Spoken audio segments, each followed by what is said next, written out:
மாடி தோட்டத்தில் இந்த மாதிரி சாமந்தி பூக்கள் கொத்து கொத்தாக நல்ல பெரிய பெரிய பூக்களாக பூத்து நின்னா இந்த சூழலே மாறிடும். ரொம்ப ரம்யமாக இருக்கும். இந்த மாதிரி கொத்து கொத்தாக பூக்கள் வர்றதுக்கும் பெருசு பெருசாக பூக்கிறதுக்கும் நான் இந்த வீடியோவில் ஒரு 5 டிப்ஸ் சொல்கிறேன். அதை ஃபாலோ பண்ணி நீங்களும் இந்த மாதிரி பூக்கள் வர வச்சுக்கலாம். ஃபஸ்ட்டு வந்து மண்கலவை. நீங்கள் நடும்போது நர்சரியிலேருந்து வாங்கியிருந்தாலும் சரி, இல்லை கட்டிங்ஸ் மூலமாக வளர்த்தாலும் சரி, மண்கலவை வந்து கார்டன் சாயில் பெரிய பங்கு. அதுக்கப்புறம் கொக்கோபீட் இல்லைன்னா மணல் போட்டுக்கலாம். ஆற்று மணல் வந்து பெஸ்ட்டு. அப்படி இல்லைன்னா எம்சாண்ட் போட்டுக்கோங்க. அதுக்கப்புறம் மண்புழு உரம், அப்படி இல்லைன்னா ஏதாவது ஒரு கம்போஸ்ட் உங்கள்கிட்ட இருக்கிறது ஒரு பங்கு போடணும். அதுக்கப்புறம் வேப்பம் பிண்ணாக்கு ஒரு கைப்பிடி போட்டுக்கோங்க. இது எல்லாத்தையும் நல்லா மிக்ஸ் பண்ணி தொட்டியில் நரைச்சிட்டு செடி வைங்க. ரெண்டாவது பாயிண்ட் வந்து செடி வந்து தொட்டி வந்து வெல் ட்ரைன்டாக இருக்கணும். தண்ணி ஊற்றினா வெளியில் போகணும், அடைச்சிக்கக்கூடாது. அதே மாதிரி ஈரப்பதம் இருக்கணும், ஆனால் சகதியாக இருக்கக்கூடாது. அந்த மாதிரி பார்த்துக்கணும். ரெண்டாவது டிப் என்னென்னா சன்லைட் வந்து 6 மணி நேரம் கண்டிப்பாக வேணும். ஸோ நல்ல வெளிச்சம் சூரிய வெப்பம் இருக்கிற இடத்துல தொட்டியை வைங்க. இப்போ கிளைமேட் வந்து கொஞ்சம் மழையும் வின்டருமாக இருக்கிறதுனால வெயில் கம்மியாக இருக்கும். ஸோ நீங்கள் தொட்டியை மாற்றி நல்ல வெயில் வர இடத்துல வச்சுக்கோங்க. வெயில் இருந்தால் தான் பெரிய பெரிய பூக்களாக வரும், மொட்டுக்கள்லாம் விரியும். இல்லைன்னா மொட்டுக்கள் விரியாமல் மொட்டாகவே இருக்கும். ஸோ வெயில் ரொம்ப முக்கியம். 6 மணி நேரம் வெயில் வேணும். மூணாவது பாயிண்ட் வாட்டரிங் வந்து தண்ணி ரொம்ப ஓவராக ஊற்றி நம்ம கொடுத்த உரத்தை எல்லாமும் வெளியில் ட்ரெயின் பண்ணிடக்கூடாது. மேல் மண் காஞ்சப்புறமா தண்ணி ஊற்றுங்க. அளவாக ஊற்றுங்க போதும். நீங்கள் வெல் ட்ரைன்டாக சாயில் வச்சுருந்தீங்கன்னா கண்டிப்பாக இதில் பிரச்சனை வராது, தண்ணி தேங்காது. ஸோ நீங்கள் தண்ணி வந்து பார்த்து ஊற்றணும். காலையிலையும் சாயங்காலமாக ஊற்றுங்க.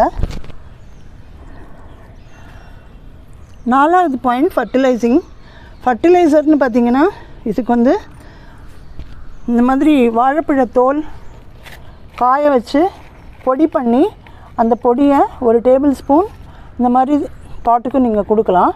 அப்படி இல்லைன்னா இந்த மாதிரி உரமாக்கி தண்ணியில் ஊற வச்சு உரமாக்கி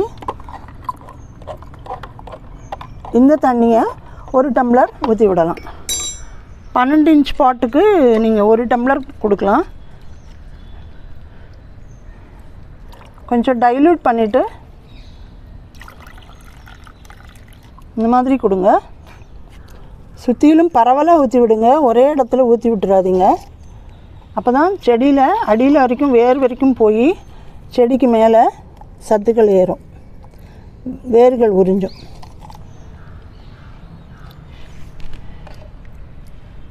வாழைப்பழத்தோல் கரைசல் நீங்கள் கொடுத்தீங்கனாலே பூக்கள் இந்த மாதிரி பெருசு பெருசாக நல்ல கலரோட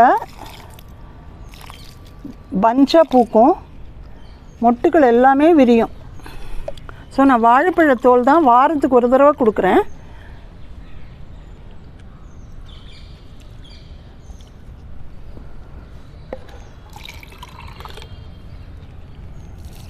அடுத்த வாரம் கொடுக்கும்போது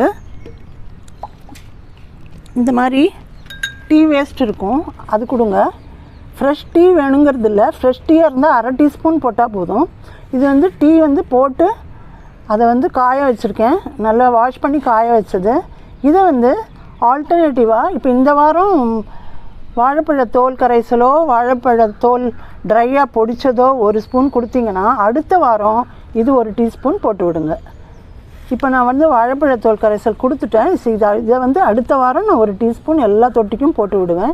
இதுலேயும் உங்களுக்கு வந்து நல்ல ரிசல்ட் கிடைக்கும். இந்த மாதிரி கொத்து கொத்தாக பூக்கள் வரும், நல்லா பெருசு பெருசாக பூக்கும், இலைக்கருகள்லாம் ஏற்படாது.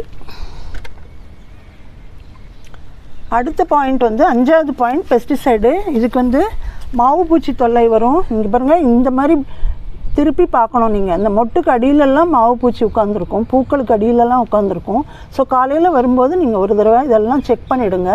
இலைக்கு அடியிலையும் இருக்கும், அதையும் நீங்கள் செக் பண்ணணும். அதை தவிர அஸ்வினி பூச்சி வரும், கருப்பு கருப்பாக இருக்கும் இல்லையா, அந்த குட்டி குட்டியாக பூச்சி, அது வந்து அஸ்வினி பூச்சியும் வரும். ரெண்டுக்குமே நான் வந்து நீம் கரைசல் தான் கொடுக்குறேன். அது வந்து 1 டீஸ்பூன் கூட வேண்டாம், ஒரு 4 சொட்டு இல்லைன்னா அரை டீஸ்பூன் நீம் ஆயில் பார்த்துக்கோங்க. அது கரையிறதுக்கு ஒரு 4 சொட்டு விம்மு. இந்த மாதிரி ஃபஸ்ட்டு கரைச்சிட்டு அப்புறமா ஸ்ப்ரேயரில் ஊற்றுங்க. அப்போ தான் நல்லா எல்லாம் மிக்சர் கரெக்டாக வரும். டைரெக்டாக ஸ்ப்ரேயரில் ஊற்றாதீங்க, இந்த மாதிரி கரைச்சிட்டு ஊற்றுங்க.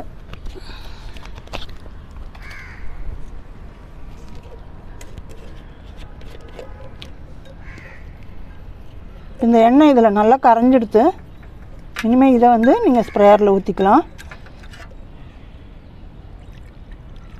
இதை வந்து இலைகளில் மேலே தெளித்து விடலாம். நான் இந்த பாட்டில் ஸ்ப்ரே தான் எடுத்திருக்கேன். நீங்கள் இந்த மாதிரி யூஸ் பண்ணலாங்கிறதுக்கு தான் இது எடுத்திருக்கேன். ஸ்ப்ரேயர் வாங்கி தான் ஆகணுங்கிறது இல்லை. இந்த மாதிரி ஊற்றிட்டு இந்த மூடியில் ஓட்டை போட்டுக்கோங்க.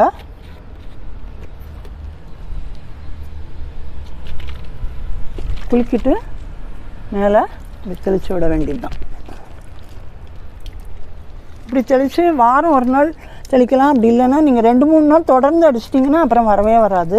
மாவு பூச்சியும் அஸ்வினி பூச்சியும் சொன்னேன், கண்டிப்பாக அதை கவனிக்கலைன்னா உங்கள் செடி போயிடும்.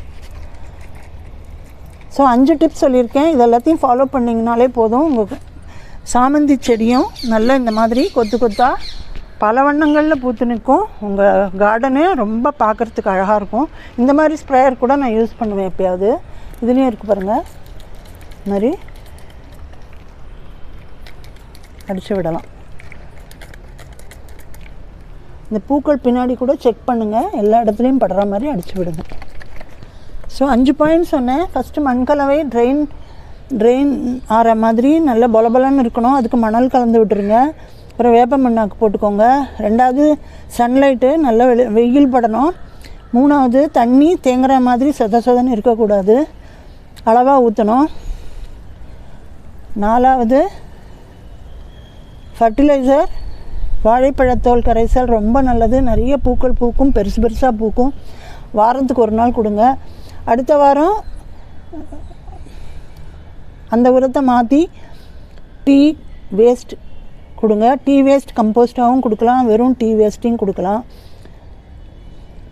அப்புறம் பெஸ்டிசைடு பூச்சி வராமல் பார்த்துட்டிங்கன்னா உங்கள் செடி ஹெல்த்தியாக இருக்கும். நான் நீம் ஆயிலை விம் சொல்யூஷனையோ சோப் சொல்யூஷன்லையோ கலந்து தண்ணியில் டைல்யூட் பண்ணி ஸ்ப்ரே பண்ணிட்டேன்.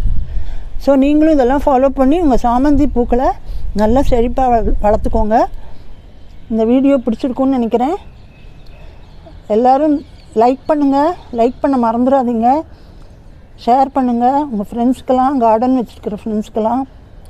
அப்புறம் சப்ஸ்கிரைப் பண்ணுங்கள், பெல் பட்டன் அழுத்திக்கோங்க. அடுத்த வீடியோ இன்னொன்று யூஸ்ஃபுல்லாக வேறொரு டாப்பிக்கில் போடுறேன். தேங்க்யூ.